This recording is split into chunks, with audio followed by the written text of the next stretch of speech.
When the man Elkanah went up with all his family to offer the annual sacrifice to the Lord and to fulfill his vow, I'm not sure what vow he had taken, honestly.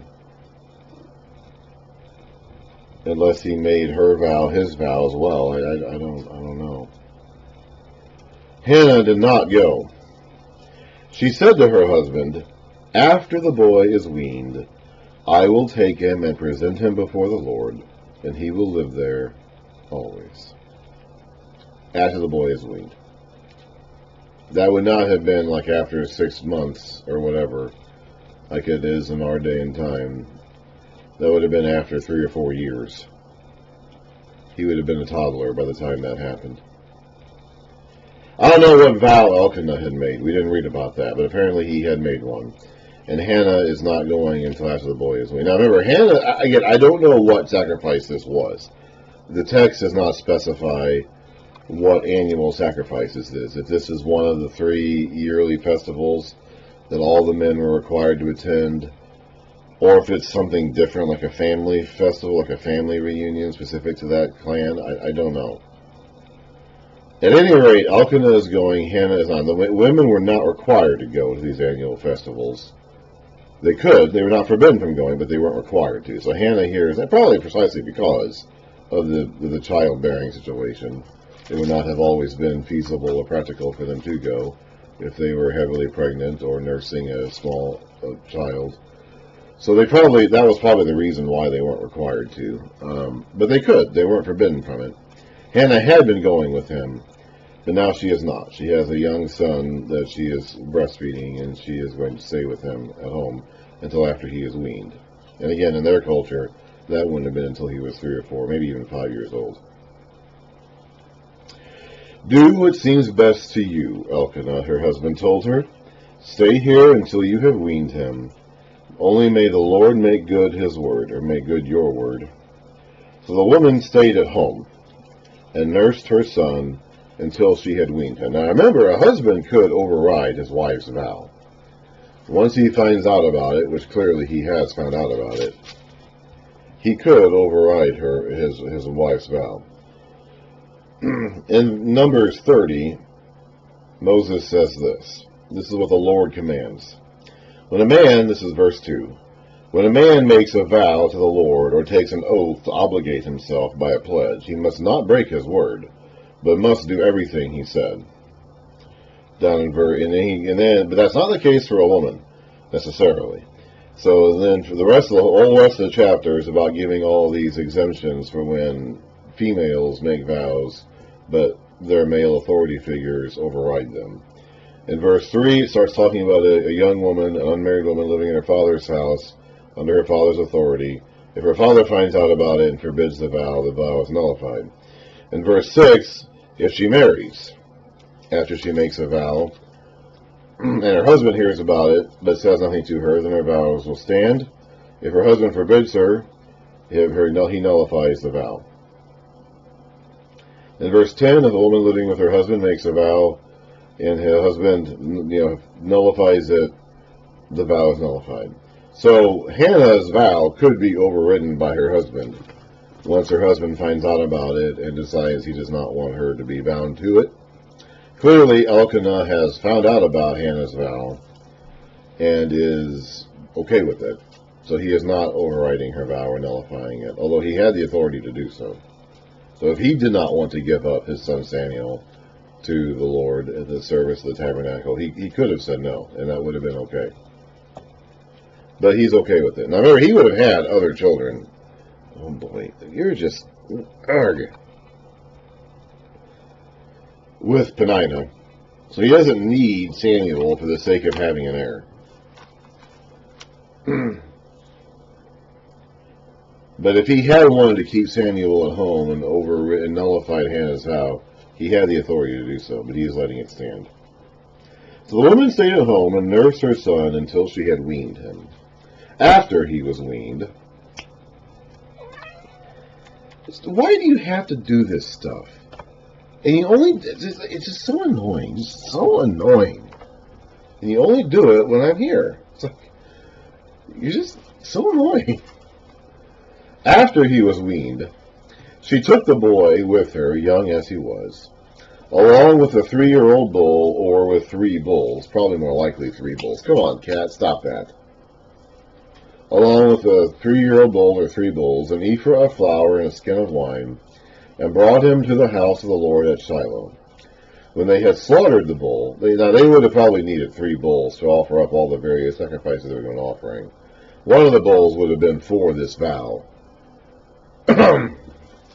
We read about vows back in, let's see here, number 6. When the period, now she's not really taking a Nazirite vow, but she still offered a vow. And so when he offers a vow, he prevents the offer prevents a lamb and a ram. So I'm not entirely certain what particular vow requirement is being fulfilled here, but at any rate, they're offering sacrifices. When they had slaughtered the bull, they brought the boy to Eli, and she said to him, "As surely as you live, my lord, I am the woman who stood here beside you praying to the Lord." Now, she apparently had not made this trip since then because she had a son, and she was at home nursing him. So this might be the first time that she's been here since that incident in chapter 1, or earlier in chapter 1. And, or at the very least, it's the first time that she's seen Eli since then. "As surely as you live, my lord, I am the woman who stood here beside you, praying to the Lord. I prayed for this child, and the Lord has granted me what I asked of him. So now I give him to the Lord. For his whole life he will be given over to the Lord." And he, I guess Samuel, worshipped the Lord there. Then Hannah prayed and said, "My heart rejoices in the Lord. In the Lord my..." Stop that right now. "In the Lord my horn is lifted high." The horn is a symbol of majesty and strength. They would have had a lot of bulls and goats and rams, a lot of horned animals in their culture and in their context. Everywhere they looked, they would have seen an animal with a horn on it. So a horn is a symbol of, majesty and strength. So her horn, she has things to be proud of now. She's not despairing and destitute as a barren woman any longer. That disgrace has been lifted from her. Now she is proud and glorious. "In the Lord my horn is lifted high. My mouth boasts over my enemies, for I delight in your deliverance." I don't know if she means... Stop that! Gosh, you are annoying today. Hang on a second. This cat has just been... Oh my goodness, she's been annoying today. Sometimes I just want to throw them out of the house. And sometimes I do. Oh Lord, they can be aggravating. I don't know if she means Penina with that enemy statement, or just any of the women who may have been gossiping about her and saying all things about her, which probably more than Penina would have been doing that, but... "My mouth boasts over my enemies, for I delight in your deliverance. There is no one holy like the Lord, or no holy one like the Lord. There is no one besides you. There is no rock like our God." Remember, you're starting to see that rock imagery used with God. That rock concept doesn't mean just like a rock, like something you hold in your hands, like a big stone. It means like a huge cliff, like a huge piece of land that can't be moved. "Do not keep talking so proudly, or let your mouth speak such arrogance. For the Lord is a God who knows, and by him deeds are weighed. The bows of the warriors are broken, but those who stumbled are armed with strength. Those who were full hire themselves out for food, but those who were hungry hunger no more. She who was barren," I'm thinking she's talking about herself here, "has borne 7 children, but she who has had many sons pines away."